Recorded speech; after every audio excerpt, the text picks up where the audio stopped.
Today's video, it's not going to be a how to do a full cinematic video.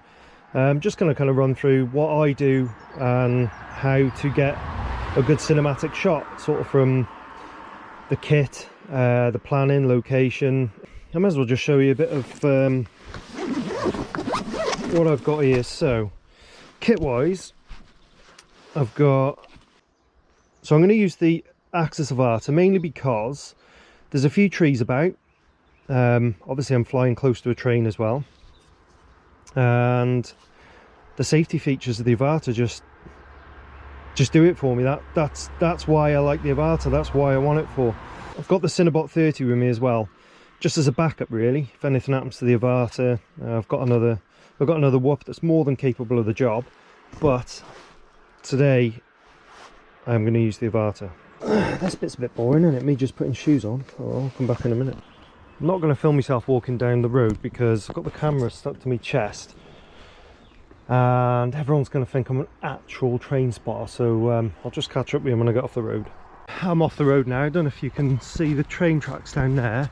The trees are worrying me, to be honest. I'm not sure how many trees go over the track or how much of a gap I'm going to have to fly and kind of follow the train.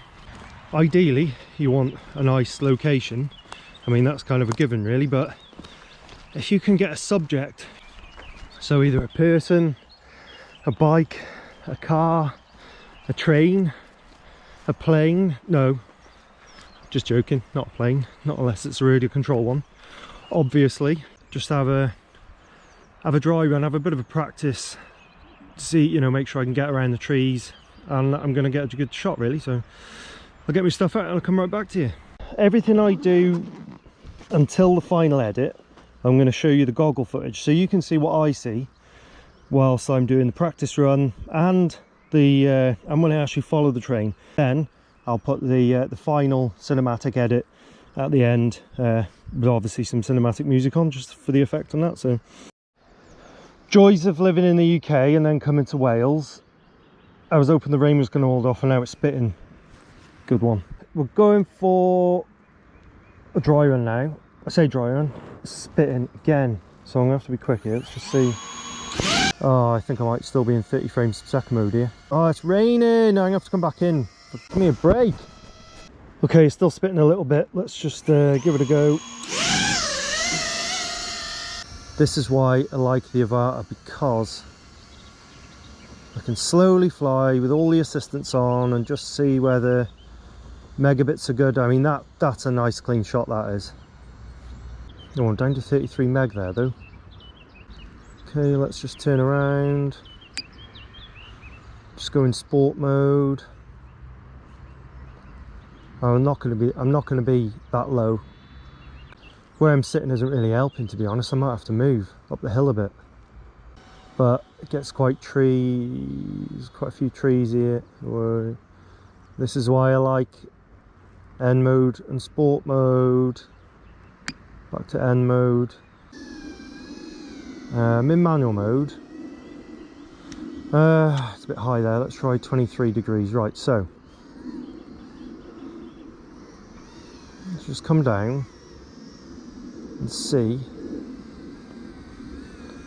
if I can drop in just below that tree there and then follow the train, maybe come to the side a bit,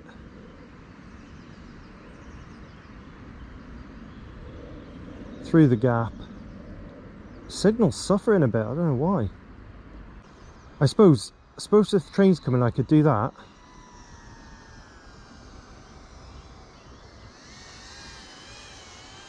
And then come around. Follow the train. The train isn't going to be going that fast. I mean, I'm doing 20 mile an hour there. Don't suppose it's going to be doing much more than that anyway. And then I might be able to go around that tree. And as the train's coming, just around the back of that, join the train, follow the train down there, and then round the back. Maybe if I get in front of the train.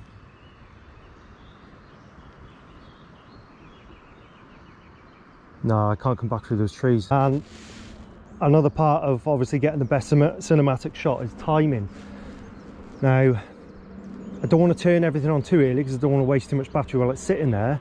At the same time, I don't want to miss it. So, and then when I get in the air, I've got to time it right coming through the trees just to catch up with the back of the train. I'm going to have one chance at this.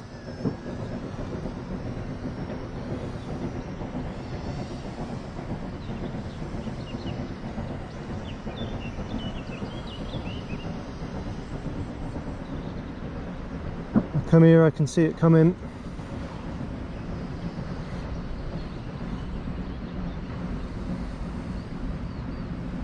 Pretty nervous actually. I don't know how fast it's going to be going.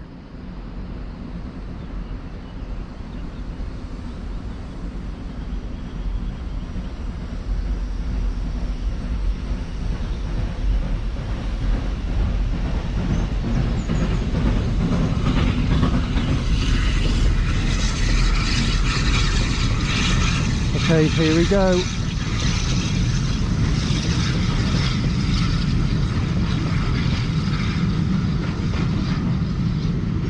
And we're going for it. We're going for it. This is looking pretty good. I'm going to go around the back of the tree.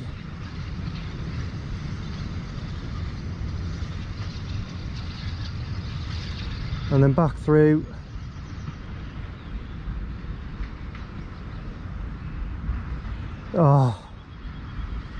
Oh, panic over. I'm hoping that looked pretty good. I would have liked to have been a bit further in front of the tree, to be honest, when I come back, but I'm chuffed with that.